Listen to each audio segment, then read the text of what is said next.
Hello दोस्तों, मैं रितु कुलश्रेष्ठ अपने चैनल मन की बात रीति रिवाजों के साथ में आपका स्वागत करती हूँ। अभी तक हमने जितने भी संस्कार आपको बताए उनमें से सबसे महत्वपूर्ण संस्कार है विवाह संस्कार। हिंदू संस्कृति में विवाह कभी न टूटने वाला एक परम पवित्र सामाजिक संस्कार है। विवाह बंधन को अंगीकृत कर दो प्राणी अपने अलग अलग अस्तित्व को समाप्त कर एक सम्मिलित इकाई का निर्माण करते हैं और एक दूसरे को अपनी योग्यताओं तथा भावनाओं का लाभ पहुंचाते हुए गाड़ी के दो पहियों की तरह जीवन की गाड़ी को निरंतर प्रगति पथ पर बढ़ाते हैं।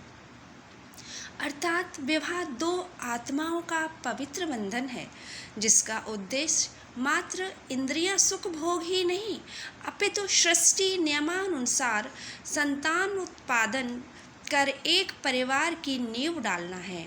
इसे निम्नलिखित सोपानों में पूर्ण किया जाता है। इसमें सबसे पहले आती है गोद भराई। पाणी ग्रहण संस्कार के अनेक चरणों में आरंभिक चरण गोद भराई है, जिसे वर पक्ष की तरफ से संबंध तय होने की आधिकारिक पुष्टि समझी जाती है। गोद भराई का सामान। अब हम आपको ये बताएंगे कि गोद भरने में क्या क्या सामान चाहिए रहता है।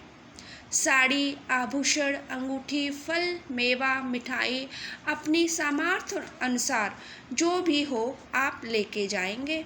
इस रस्म के अंतर्गत वर पक्ष के लोग कन्या पक्ष के यहाँ जाते हैं तथा शगुन के रूप में गोद भराई के सामान में से थोड़ा थोड़ा सभी सामान तथा साड़ी होने वाली वधू की गोद में घर की बुजुर्ग महिला या ननद भांजी के द्वारा रखे जाते हैं और वर कन्या एक दूसरे को अंगूठी पहनाते हैं। तत्पश्चात वर तथा कन्या पक्ष के लोग दोनों को न्योछावर करते हैं।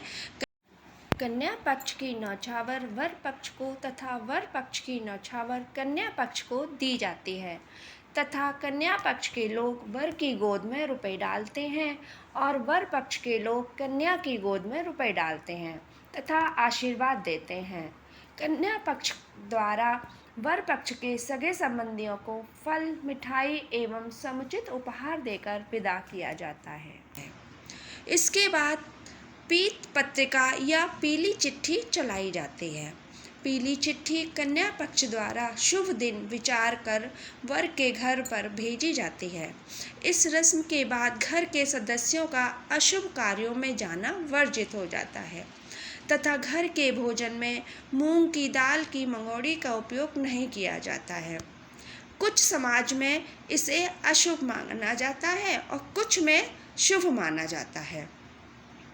पीली चिट्ठी पंडित द्वारा लिखी जाती है तथा इसके अंदर 2 सुपारी, हल्दी की गांठ, धनिया, पीले चावल, दुर्वा घास तथा कुछ रुपए जैसे 11, 21, 51, 101 रखकर कलावे से बांध दिया जाता है तथा चिट्ठी के अंदर तथा बाहर हल्दी से सतिया बना दिया जाता है। इसे घर का कोई सदस्य लेकर जाता है अथवा डाक द्वारा भी भेजा जा सकता है। पुरानी परंपरा अनुसार इसको 40 दिन या सवा महीने पहले भेजा जाता था, परंतु अब अपनी समस्या सुविधा अनुसार भी भेज दिया जाता है। फिर उसके बाद हम लोग सूप पूजन या गेहूं बनाना का कार्यक्रम शुरू करते हैं। पीली चिट्ठी भेजने के बाद एक शुभ दिन देखकर गेहूं बनाने की परंपरा भी थी, जो आजकल लगभग समाप्त हो गई है।